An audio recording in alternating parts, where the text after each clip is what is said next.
winners and Paul George and Kawhi Leonard's face, that was like, bro, that's kind of sick.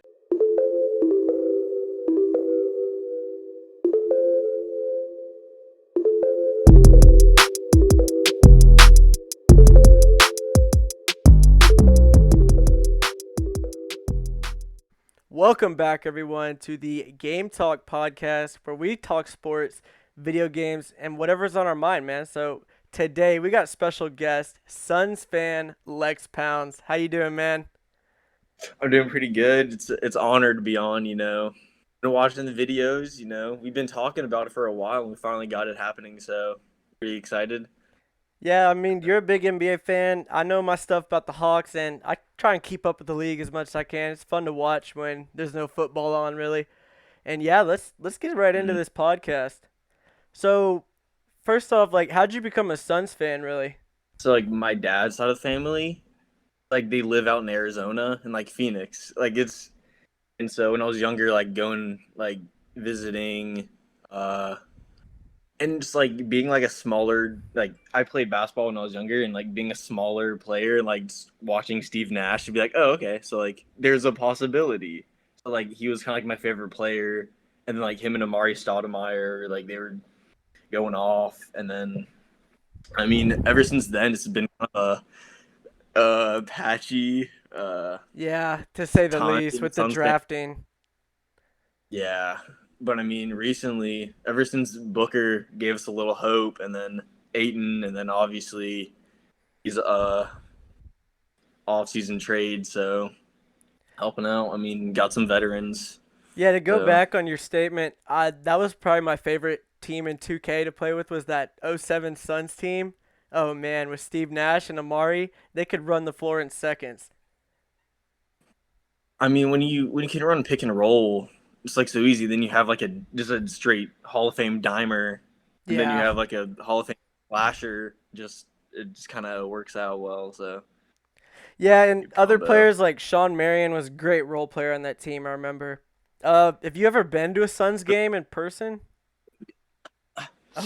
Oh, I've been to one, but I was like really young. It's like I don't really like, remember too much from it, but like my grandparents at least like telling me stuff about it. But yeah, bro, I so remember like when I was like 7, and like after that, nothing before. literally, it's So, all a blur. For dude, it's me, like our first Hawks game, it was in like 2012, and it went to quadruple overtime against the Jazz. And that's the only time that's happened in like a decade or so. So it really got me yeah, into the NBA. Like my first game we went to was ridiculous. Joe Johnson hit a game winner. I was really excited. I've been a Hawks fan ever since. that's pretty cool. I just want to say real quick, the Yeah. only Hawks game I've been to was when it was D Wade's last game in Atlanta. Ooh, Um, my friends went. Shout out Scott, Clyburn, Dima, if you're even the gonna watch this. boys. But The boys. yeah, just drop some game dropping real quick. Hell yeah, get them out But there. yeah, we went. It was good. It was me and my friend Scott try to sneak on the court and get like the signature from D Wade. We were in like, like there's the like the front rows, and there's like the level above the bleachers, Yeah. like the front row. So we like, snuck down onto the court, like behind like the players, and we were like waiting, and then security, because it was like D Wade's last game, so like they were all like huddled around him getting him out. But we were trying to like squeeze in and like try to get an autograph, but they like really like stiff armed us out the way. We're like, all right, yeah, let's just leave.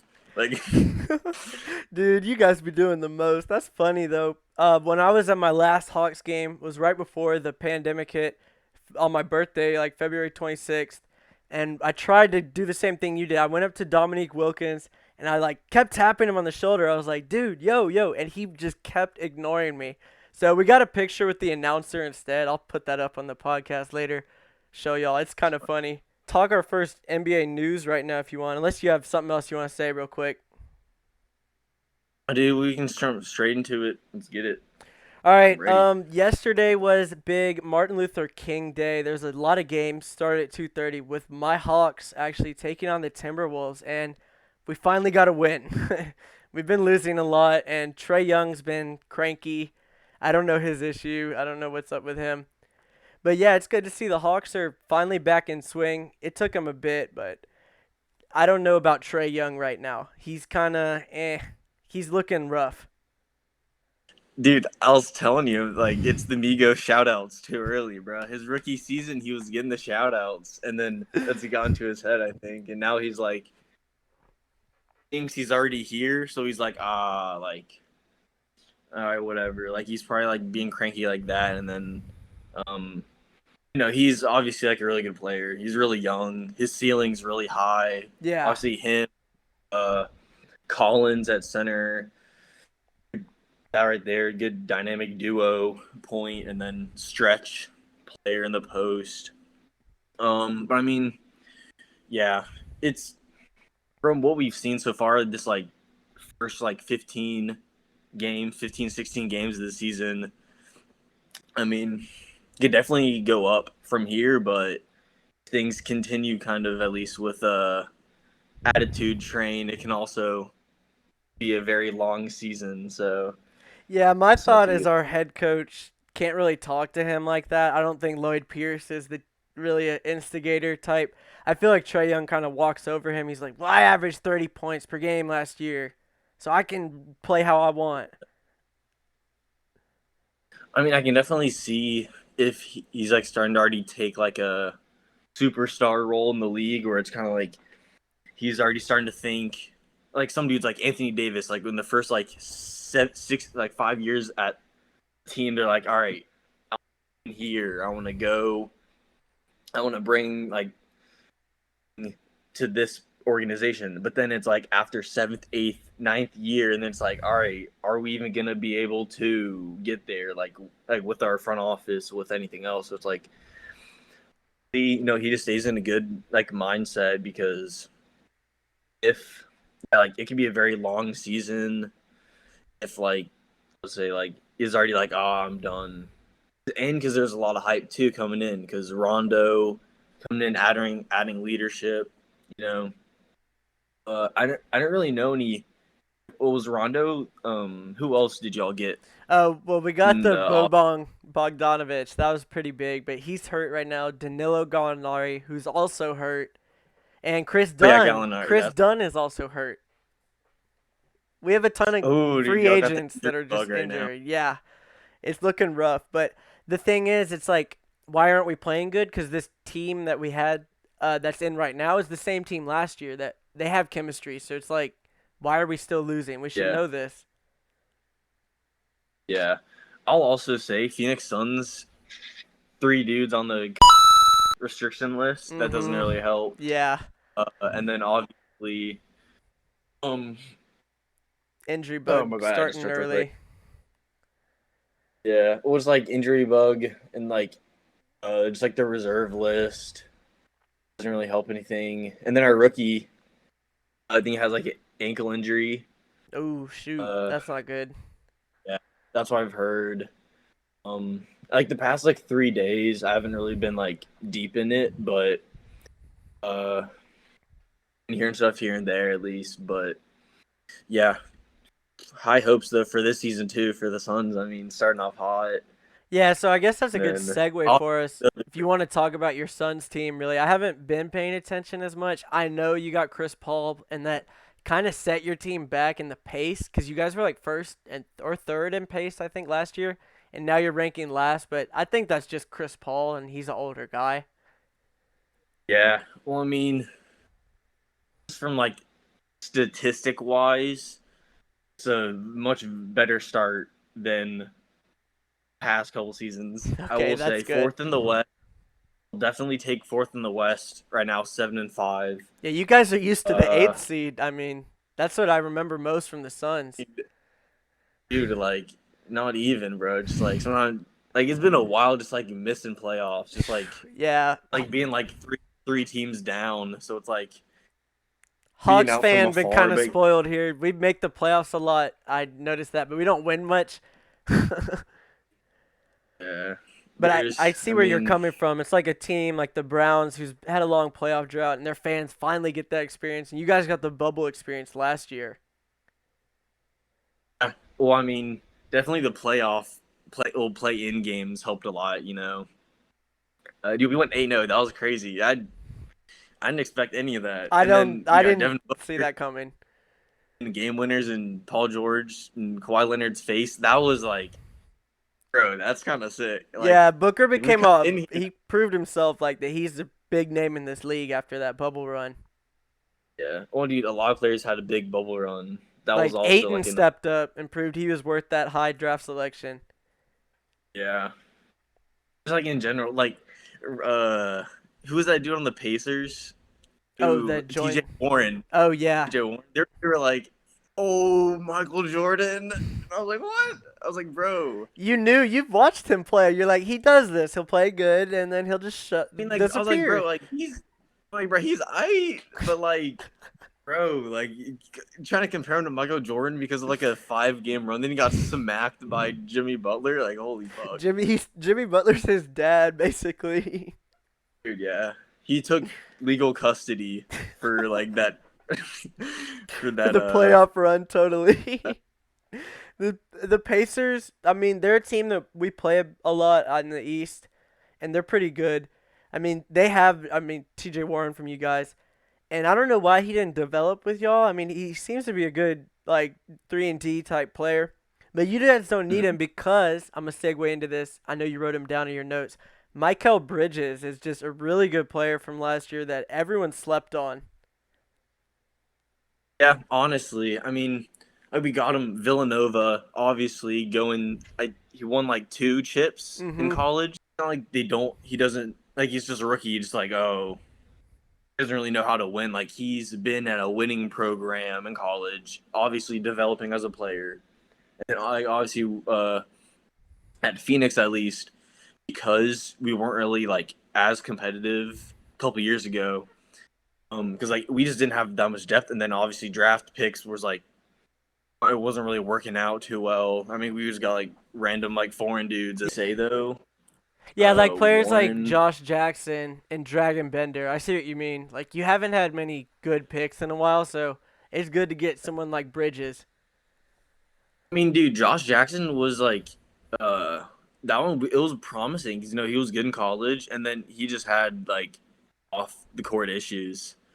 I mean, that just sucks to see. Just like he's a good player, like he is good, but it's just like I don't know. You gotta be able to stay on the court, to be Yeah, able to. that's one thing with it. And Michael Bridges, he's been on the court a lot because he has really good defense.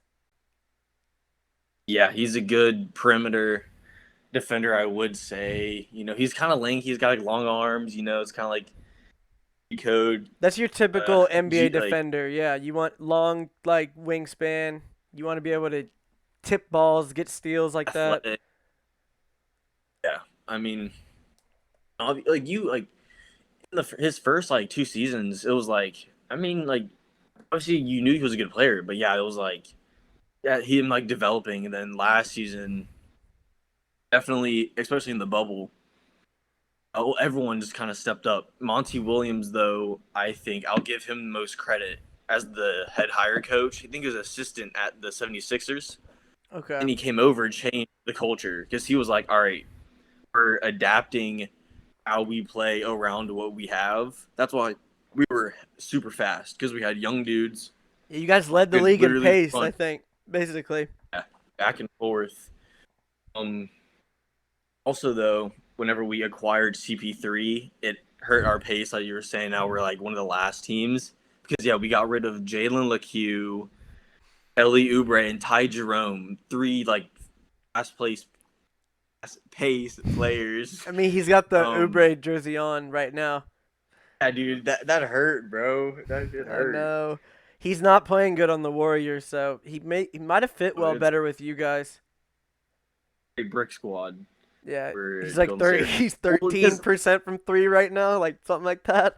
dude, they're trying to have him chuck threes, but at Suns, bro, he was just dunking on motherfuckers. We were just like letting him like shoot mid range, letting him. He had a bigger role. He He was at the light Phoenix. skinned killer definition.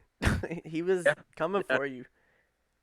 Yeah, Bro, this he'll dunk and then he'll like bite his lip on the way down. Like just because he knows they're taking a photo.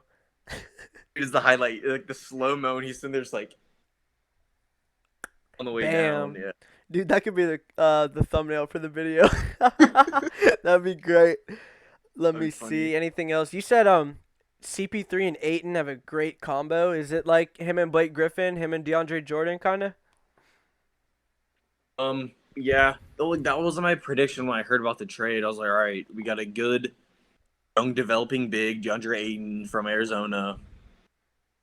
I mean, then we got Chris Paul. He has a history with playing with like um this well developed centers already, so it would at least be good for Aiton to set a target to kind of be like, all right, he's like, all right, I'm not DeAndre Jordan in his prime.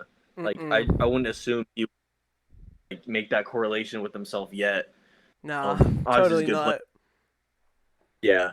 So like obviously, Chris Paul can help him develop in that sense, where it's like giving him the past experience that he's had with Blake Griffin, Andre Jordan. Would you consider Capella, or was he even on the Rockets when Well, the thing is, now for that you one say season or that, something? him and Trey Young are actually kind of developing that like CP3 with the center type bond. They've been Yeah, doing the Lob City stuff. He's been passing it up. They've been looking nice yeah, together. It's so I think yeah. Well, CP3 helped Clint Capella a little bit. yeah. Down to the Rockets, at least they didn't really have bigs like that. That's why Houston got rid of Clint because they didn't think he could like, get over the hump at least. So That's funny because Clint Capella's been leading us in points for a couple games actually, and he's been winning us yeah, the game. I mean, yeah. Well, especially I think, well, at least with the Hawks, it fits better because how old is he? Not He's like he's 26. Yeah, he's a young player. it's not like he's a superstar like trying to leave to get a championship. Like he can build like a bond with Trey. Obviously, if they keep like continuing the Ob City mentality, and it's like a good point guard and a good center is like a deadly combo. Because if you have a dude that can handle, then you got a dude that's like 7 1s in the paint. Yeah, why do you think Dennis That's Schroeder kind is of playing so well in LA right now? It's the same yeah, thing because they're yeah, worried about Davis and he can get to his spot off the pick and roll.